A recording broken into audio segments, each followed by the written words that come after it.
Sometimes when you attempt to repair things yourself or do mods, things can go wrong. We have in today 3 GBA-SPs and a game, all which seem to have common issues of torn pads and torn traces. This is what will usually happen as you're practicing or learning or just don't get enough experience on particular boards to learn the right way of doing it. We take on any repair here, and we're not really biased against customers attempting things themselves or when things go wrong. So let's just take a look at what's happened and get these back up and running. So you can see we have here 3 boards and a game.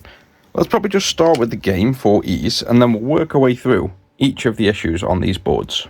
Pokemon Emerald is probably now the most expensive Pokemon I know of as a general game for the Game Boy.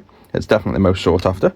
We need a tri-wing screwdriver to get in, and a good way to tell if these are genuine is to look through the case, normally at the top corner here, for those 4 golden pads, which when we remove this and take the circuit board out, you can see those pads there. That's a very common way of telling if it's genuine.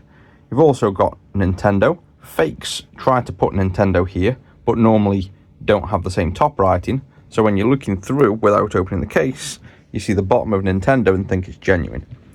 The customer's attempted a battery swap here and torn this pad. And this pad goes through this resistor here. It also goes down to a via down here, but that's not important because that just basically goes to the other side, gets cut off here and goes over to a test pad. So these aren't used. All we need to do is restore the battery to this connection here. To restore that pad, I'm going to use some copper tape cut to size and just stick it down first. And with a little shape cut out like this, we can stick it roughly where we need to, and then use some solder resist to keep it in place. And with that tacked down in place, we'll now just use some solder resist to keep it firmly down before we solder the battery on and the resistor back on.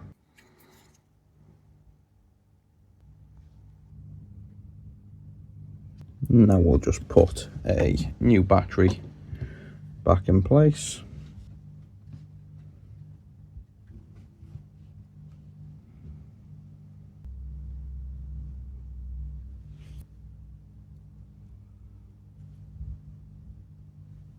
Now let's just confirm the real-time clock actually gets the battery voltage, which it does, and we'll just test that in a console. I'll use my own personal console to test the Emerald. On the GBAs, the battery is actually used for the real-time clock, not the battery save, whereas on Game Boy original games it's actually for the save as well.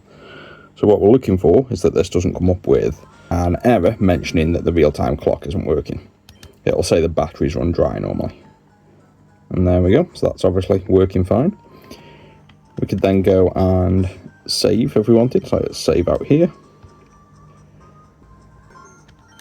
And then let's just reload.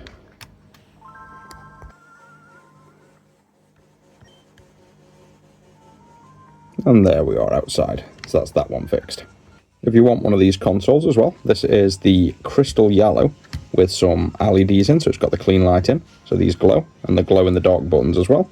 It's also got the laminated clean screen, we've got the clean juice, so you can charge by USB-C battery, and I think it's got the clean amp as well, so super loud audio. The benefits of the clean screen is you have an on-screen menu, you can change the brightness up and down. You've got colour modes, so you can have oversaturated, you can have more accurate colour, you can have black and white, and you can have a DMG. So I personally like the natural correct colours. You've got pixel grids, so this now looks like the original. And if you turn them off, it looks like a modern IPS phone.